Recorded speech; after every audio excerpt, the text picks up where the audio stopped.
activate. This is Living Power with Dan Hurst. The second point, and that is you should pray out of need. Pray out of need. He prayed because of his helplessness. And it wasn't just a simple, oh, God, thou God of Jacob, Abraham, and Isaac, and that stuff. He wasn't praying from that standpoint. He was praying from the standpoint of, here's my need. And this is so important for us to understand because now we understand today, based on what our teachings are in the New Testament, that's where God is at work, wherever there's a need. God is in the business of meeting our needs. So whatever the need is, that identifies where God's at work. So his prayer was focused on his need. He prayed with intensity in the crisis about the need, not the solution. He's not saying, oh God, this is what I think you should do, but rather, here's my need. This is what I understand my need is. And then he proclaimed a fast.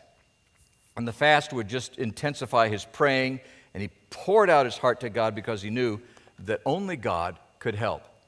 Now, the root of this intense praying was his helplessness. And that's why it's so crucial to realize that you have a need, or what your need is, in the midst of the crisis.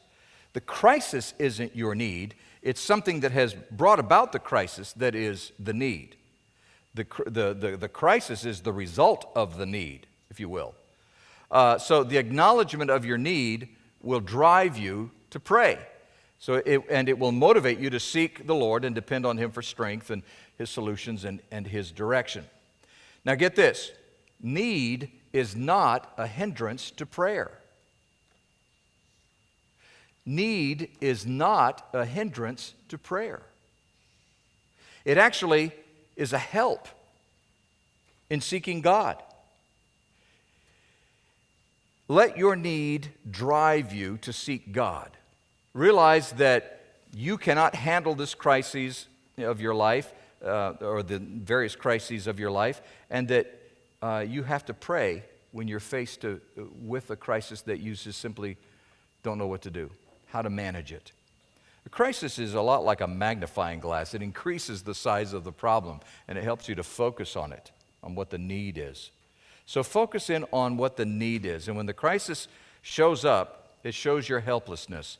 And you need to use it as motivation to cry out for God's grace and his power and his mercy and his help. And so allow your helplessness to move you to a deeper, more fervent and faithful prayer life. Commit yourself at that point to seek the Lord. This is all about seeking you, God. I'm in a crisis, there is a need, and so I'm going to seek you. It's all about seeking God over seeking the solution to the problem. Do you get that? We want to find the solution to the problem, but the first thing you need to do is seek God. You need to connect with God. On behalf of Dan